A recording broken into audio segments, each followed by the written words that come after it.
Hello friends, स्वागत है आपका अपने YouTube चैनल संकल्प क्लासेस 9386 में। आज डेली के जैसा आज आप लोगों के सामने फिर से मैं एसएससी जीडी का जो हम लोग का टारगेट बैच चल रहा है उसका क्लास नंबर 4 पर लेकर आया हूं। और आज के वीडियो में एक से एक क्वेश्चन है जो आपके एसएससी जीडी में पूछा हुआ है, और पूछा हुआ है तो है, उससे हम लोग को कोई फर्क नहीं पड़ता है। हम लोगों को बस बनाने से मतलब है कि कैसे वैसा क्वेश्चन अब आएगा तो हम लोग उसको सॉल्व करेंगे, और उसी के अकॉर्डिंग भी क्वेश्चन पूछा जाता है जो प्रीवियस ईयर में पूछा हुआ क्वेश्चन है। तो थोड़ा सा आप लोग से रिक्वेस्ट है, थोड़ा सा चैनल को सपोर्ट कीजिए, ठीक है, और वीडियो को ज्यादा से ज्यादा शेयर कीजिए अच्छा लग रहा है तो। यदि अच्छा नहीं लग रहा है, जैसा लग रहा हो कमेंट बॉक्स में जरूर बताइए, और वीडियो शुरू से लेकर अंत तक देखिएगा। और जितना एसएससी जीडी का मेरा मैथमेटिक्स का वीडियो जाएगा उसको देखिएगा। आपसे वादा है कि फिर मैथ्स का क्वेश्चन आपका एसएससी जीडी में नहीं पूछेगा। तो आइए समय को ज्यादा न लेते हुए हम लोग अपना आज का सेवा शुरू करते हैं। चलिए तो देखते हैं पहला क्वेश्चन क्या है। वीडियो अच्छा लगेगा तो कमेंट बॉक्स में जरूर बताइए कि कैसा लगा। पहला क्वेश्चन है आपका बॉट एंड स्ट्रिंग्स। पहला क्वेश्चन किससे है दोस्तों? बॉट एंड स्ट्रिंग्स, यानी नाव एवं धारा। क्या कहता है जरा से देखिए। कहता है कि प्रवाह की दिशा में किसी नौका की चाल 12 किलोमीटर प्रति घंटा है, ठीक है, और प्रवाह के विपरीत 8 किलोमीटर प्रति घंटा, प्रवाह के विपरीत 8 किलोमीटर प्रति घंटा। तो कहता है कि स्थिर पानी में 24 किलोमीटर चलने के लिए नौका द्वारा लिया जाने वाला समय कितना है। इस क्वेश्चन में समय बताना है दोस्तों। तो इसमें क्या बोला है यहाँ पर देखिएगा कि स्थिर पानी में, तो स्थिर पानी में चल रहा है उसको 24 किलोमीटर, तो कितना समय लगेगा।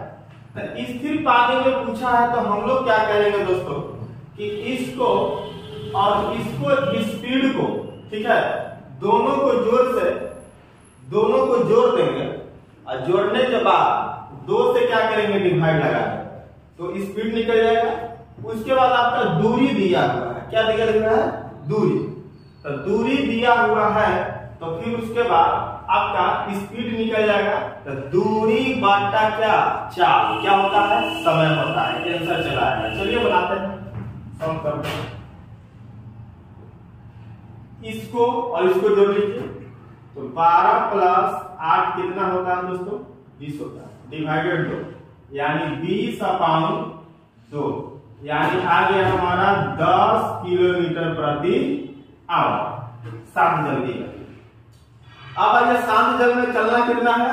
24 किलोमीटर। समय बताना है तो समय होता है डिस्टेंस अपॉन स्पीड। तो बताइए डिस्टेंस कितना दिया हुआ है दोस्तों? तो 24 दिया हुआ है, 24 किलोमीटर प्रति आवर, सॉरी 24 किलोमीटर डिस्टेंस, और आपका स्पीड आ गया कितना? 10 किलोमीटर प्रति आवर। आप बताइए दोस्तों, किलोमीटर से किलोमीटर खत्म हो गया, और आपका 10 दूना 20 पॉइंट 10 चौके 40 घंटा ऊपर चल गया। बता सकते हैं कि 2.4 घंटा में वह दूरी को क्या हो जाएगा? तय कर जाएगा। चलिए ऑप्शन नंबर सी में है, मारिए फट से, चलिए फट से।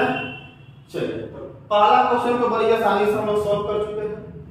अब आते हैं सेकंड क्वेश्चन। क्या है आपका? ये लगता है कि नंबर सिस्टम का क्वेश्चन है। चलिए नंबर सिस्टम का क्वेश्चन है, आप लोग पढ़िए एक बार, देखिए बनता है कि नहीं आप लोग से, थोड़ा सा समझ आ जाए।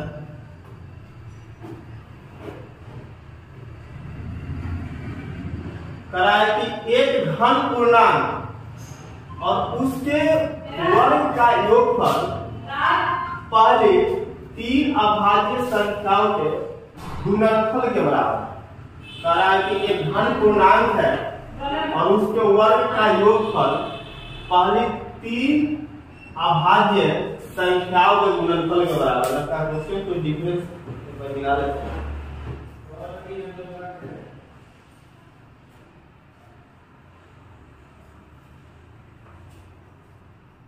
एक घन पूर्णांक सही।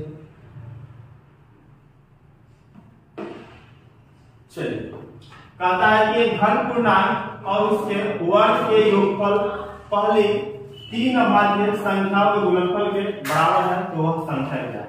आइए तो जरा सॉल्व करते हैं। क्या है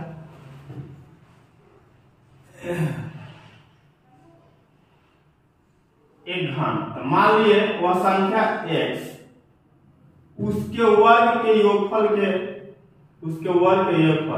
यानी x स्क्वायर कहता है कि पहली तीन अभाज्य संख्याओं के गुणनफल के बराबर है।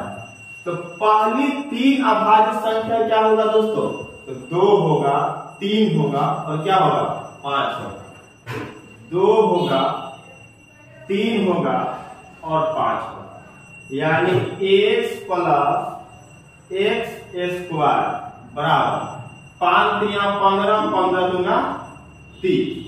अब इसमें क्या करना पड़ेगा दोस्तों कि इसको ऑप्शन से पकड़ेंगे कि कौन सा अंक को लेंगे जो इसको कैलकुलेट करने के बाद हमारा 30 दे दे। देखिए तो 3 को करेंगे तब 3 प्लस 3 का स्क्वायर 9 नहीं होगा, 5 का होगा तो 5 और 5 का स्क्वायर 25 25 हाँ हो जाएगा। 5 प्लस 5 का स्क्वायर यानी 25 और 5 30, यानी ऑप्शन नंबर क्या होगा हमारा आंसर? सी होगा। ऑप्शन नंबर क्या होगा? सी। घन पूर्णांक बोला है 5 का क्यूब करेंगे तो आपको कितना हो जाएगा? 125। चलिए आइए 2 क्वेश्चन हम लोग कंप्लीट करिए। यदि वीडियो अच्छा लग रहा है तो एक बार चैनल को लाइक कर दीजिए, वीडियो को लाइक कर दीजिए और शेयर कर दीजिए। चलिए मिलाते हैं और आगे चलते हैं। आप लोगों का सपोर्ट रहेगा तो जल्दी चला आएगा हम लोग के पास। चलिए दोस्तों अब हम लोग देखते हैं 8 नंबर क्वेश्चन। आपका वर्गमूल लगा हुआ है, डालना भूल गए क्वेश्चन में। वर्गमूल क्या दोस्तों? वर्गमूल लिखा बोल रहा है, यहाँ वर्गमूल होगा। थोड़ा सा क्वेश्चन स्पीड हो गया, वर्गमूल।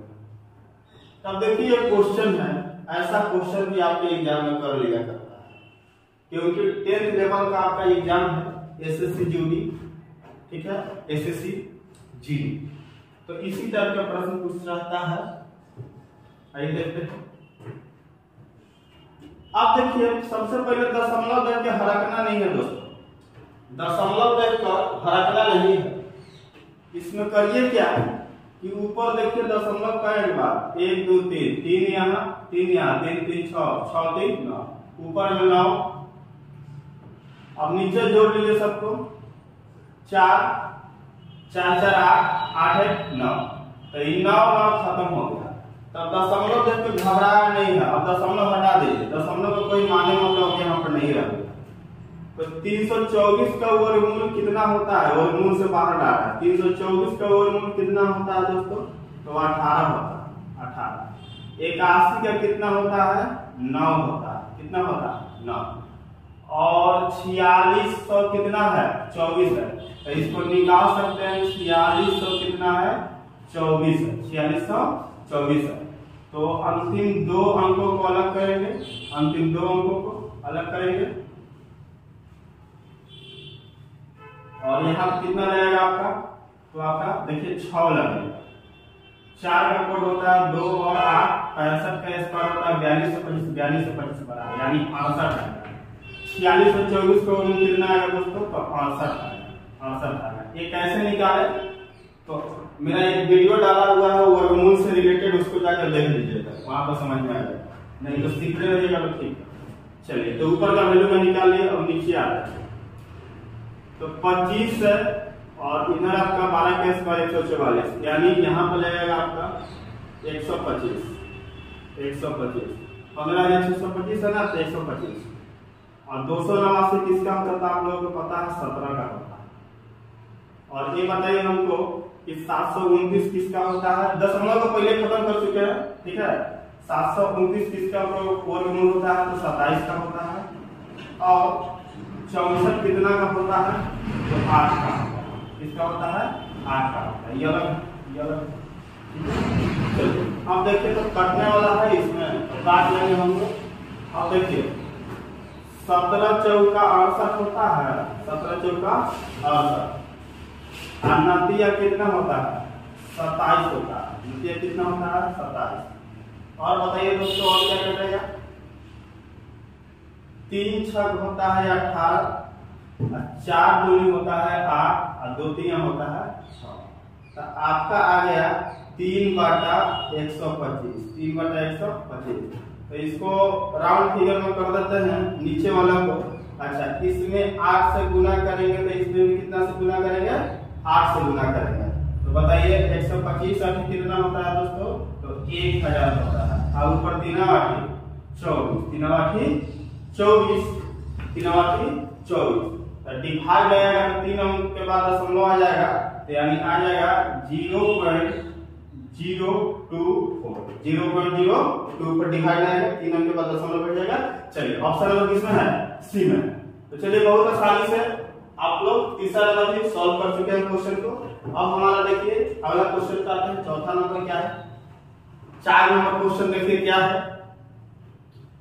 यदि 18 वस्तुओं का क्रय मूल्य 16 वस्तुओं के विक्रय मूल्य के बराबर है, तो लाभ या हानि का प्रतिशत निकालना। ठीक है, लाभ या हानि का प्रतिशत। तो 18 वस्तुओं का क्रय मूल्य का मतलब गुना होता है 18 सीपी। कह रहा है कि 16 वस्तुओं के विक्रय मूल्य के बराबर है, 16 वस्तुओं के विक्रय मूल्य के बराबर कर दिए। 16 वस्तुओं के विक्रय मूल्य के बराबर, बीच में बराबर का साइन डाल दिए, बराबर वाला। अब देखिए ये कट जाएगा, 2 से कट जाएगा ये 9 बार में, और 1 कितना बार में कट जाएगा दोस्तों पता है? 8 बार में। तो हो गया 9 सीपी बराबर 8 एसपी। तो रेशियो निकालेंगे सीपी और एसपी में, तो दोस्तों पलट जाता है। सीपी का मान 8 हो जाएगा और एसपी का मान 9 हो जाएगा, पलट जाता है, याद रखिएगा। अब देखिए खरीदे 8 रुपया में, खरीदे 8 रुपया में और बेच रहे हैं 9 रुपया में, बेच रहे हैं 9 रुपया, तो हमको लाभ हो रहा है। तो प्रतिशत में यहाँ डाला होगा, तो लाभ प्रतिशत निकालेंगे। लाभ प्रतिशत बराबर फॉर्मूला पता होगा आप लोगों को कि लाभ बटा सीपी और गुना होता है 100। लाभ बटा सीपी गुना 100। तो अब आइए निकालिए लाभ प्रतिशत बराबर। तो 1 का लाभ हो रहा है 1/8 गुना कितना? 100। तो कटेगा 4 से काट लीजिए, 4 गुना कितना होता है? 8 होता है, और 4 से कितना बार? 25 बार, यानी 25/2% का लाभ हो रहा है। तो देखिए तो 25 बटा यानी 12.5, यही है ना? 12.5, यानी 12 गुना 1/2% हम लाभ हो सकते हैं। चलिए तो 4 गो सवाल हम लोग सॉल्व कर चुके बहुत ही आसानी मेथड से। यदि वीडियो दोस्तों अच्छा लग रहा है तो एक बार लाइक कर दीजिए, प्लीज लाइक कर दीजिए, अपने दोस्तों के साथ शेयर कर दीजिए। चलिए ताकि थोड़ा सा हमारे चैनल को सपोर्ट मिल जाए आप लोगों के सहारे। चलिए मिटाते हैं और आगे चलते हैं। आइए दोस्तों हम लोग 5 नंबर सवाल देखते हैं क्या कहता है। यदि किसी वस्तु को 425 रुपए में बेचने से उतना ही लाभ होता है जितनी उसे 355 रुपए में बेचने से हानि होती है, तो उस वस्तु का क्रय मूल्य क्या है? बताइए। इस तरीके का सवाल है, आपसे बनेगा कि नहीं बनेगा? बताइए, बनाकर देखिए थोड़ा सा जल्दी से, बनेगा? चलिए ऐसा मौखिक बना सकते हैं। जब भी ऐसा क्वेश्चन पूछे कि किसी वस्तु को 425 रुपया में बेचने से उतना ही लाभ होती है जितनी उसे 355 रुपए में बेचने से हानि होती है, तो उस वस्तु का क्रय मूल्य क्या है? कुछ नहीं कीजिएगा दोस्तों, ऐसा सवाल पूछ ले और बहुत बार आता भी है, तो इस रुपया को और इस रुपया को जोड़ दीजिएगा और जोड़ने के बाद 2 से डिवाइड लगा दीजिएगा, वही आंसर हो गया। चलिए क्रय मूल्य बताना है, तो जोड़िए सर 425 प्लस 355 डिवाइडेड कितना? 2। चलिए 5 या 5 10 के 0 सब, 5 3 8 है कितना 9 और 4 या 3 कितना 7, 790 बटा में कितना 2। तो बताइए कटेगा 2 से, बिल्कुल कटेगा सर। 2 3 6 कितना 2 3 6 और फिर कितना हाँ 5 या 5 10 के 0, 5 2 7 है, यहाँ पे 8 ना होगा, यहाँ पे 8 होगा, 780। तो बताइए दोनों में कितना 18, यानी 300 क्या रुपया 90 रुपया, 300 कितना रुपया 90 रुपया। बताइए ऑप्शन नंबर किसमें है, सी में। चलिए थोड़ा सा कैलकुलेशन थोड़ा सा ध्यान बरत, थोड़ा सा गड़बड़ हो जाता है कभी कभी, कोई बात नहीं। अगला क्वेश्चन देखते हैं। एक आदमी ने 13 वस्तुएं 70 रुपए दाम वाली खरीदी, 15 वस्तु 60 रुपए दाम वाले और 12 वस्तु 65 रुपए दाम वाले खरीदी। तो प्रति वस्तु औसत दाम क्या है? तो औसत बराबर होता है कुल योग बटा कुल संख्या। ताइए टोटल पहले जोड़ते हैं दाम कितना हो रहा है।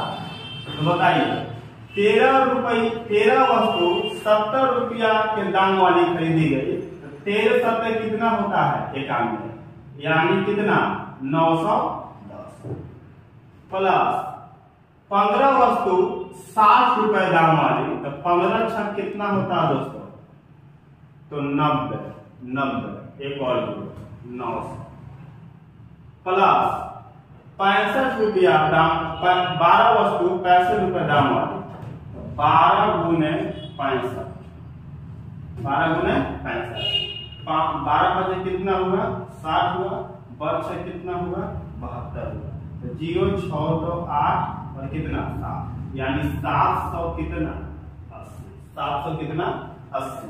और क्या कीजिएगा 780 रुपया हो गया। अब औसत बताना है, क्या बताना है औसत, तो बस डिवाइड लगा दीजिए ना, कै गो टोटल वस्तु है, तो 13 को यहाँ 13 को यहाँ और 15 को यहाँ, 13 को यहाँ 15 को यहाँ और 12 को यहाँ, तो 15 और 13 28 से 12 कितना होता है दोस्तों, तो 40 होता है। कितना होता है 40 होता है। बन गया है, चलिए जोड़ लीजिए कितना हो जाएगा सब जोड़िए 900 और 900 कितना 100 1800, 1800 और 700 कितना हो गया 18 7 2500, 80 या 10 90, यानी 2500 कितना 90 डिवाइडेड कितना 40, डिवाइड कितना 40। तो 0 से 0 कैंसिल हो गया और 4 से आप डिवाइड लगाइए, कितना से 4 से डिवाइड लगाइए तो कितना आएगा 4 छक डिवाइड लगाइए 259 डिवाइडेड, ऐसे लगा लीजिए, ज्यादा दिक्कत होगा तो। चलिए 4 छक कितना 24, 4 छक 24, 5 में से 4 गया 1, 5 में से 4 गया 1, इधर 19। और बताइए और कितना बार में चलेगा 4 दूनी 8, यानी 4 चौका 16, 16, 9 में से 6 गया 3, यहाँ दशमलव यहाँ 0, अब 4 सत्ते कितना 28, यानी आ गया कि कट जाएगा 5 बार में 64.75, कितना आ गया 64, यानी प्रति वस्तु औसत दाम क्या रुपया 64.75 रुपया। चलिए तो वही दोनों क्वेश्चन हम लोग कंप्लीट कर लिए, बहुत आसानी से कंप्लीट कर रहे हैं। चलिए और मिटाते हैं और आगे चलते हैं। चलिए आगे की ओर आते हैं। पढ़ाई मन से कीजिए, एकदम दिल लगा के पढ़िए। जैसे गाना है ना, हमने तुमको दिल दे दिया ये मैंने पूछा कौन हो तुम। चलिए उसी तरीके से मन लगा के पढ़िए। आइए 7वां नंबर क्वेश्चन देखते हैं। कहता है कि 7 क्रमागत संख्याओं का औसत कितना है 20 है, तो उन संख्याओं में सबसे बड़ी संख्या है, उन संख्याओं में सबसे बड़ी संख्या है। तो इसमें देखिए औसत बराबर कुल योग बटा कुल संख्या, तो इसमें 7 क्रमागत संख्या। चलिए तो कीजिए, यानी सबसे पहले x लेते हैं, x plus x plus 1 x plus 2 x plus 2 और कितना लीजिएगा x plus 7 x plus 3 x plus 4 x plus 5 x plus 6। ठीक है, 7 हो गया। और डिवाइड कितना कर देंगे दोस्तों, तो 7 कर देंगे। अब बराबर कितना दिया होगा आपका, तो 20 दिया होगा। बराबर कितना दिया होगा, 20। सबको जोड़िए तो क्या होगा, 100 हो गया। 1 2 3 4 5 6 7, तो 7x ये जोड़ लीजिए। टोटल कितना हो गया, 2 और 1 3 3 3 6 6 4 10 10 और 5 15 15 6 कितना 21। डिवाइडेड 7 बराबर कितना 20। 7 बराबर कितना 20।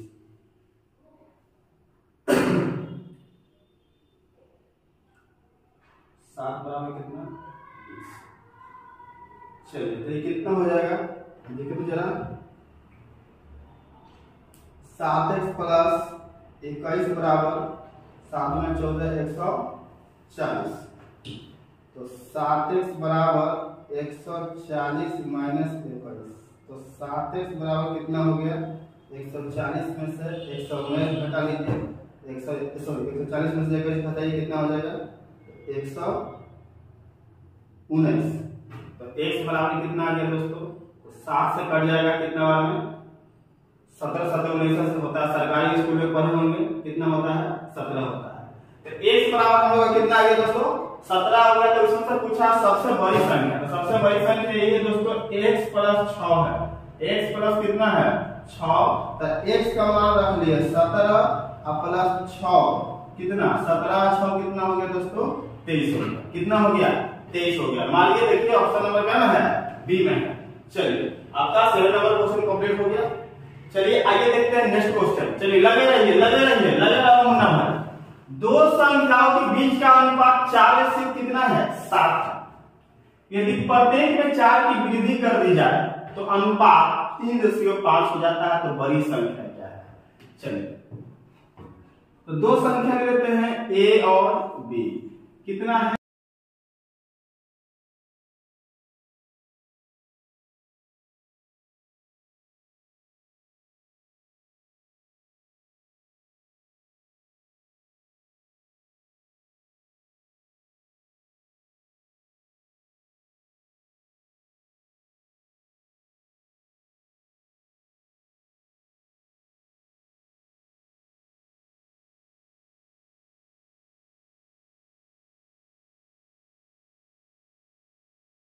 चलिए देखिए क्या है आपका, तो गुना कीजिए। पंचौके कितना 20x प्लस पंचौके 20 और बराबर 7 दिया 21।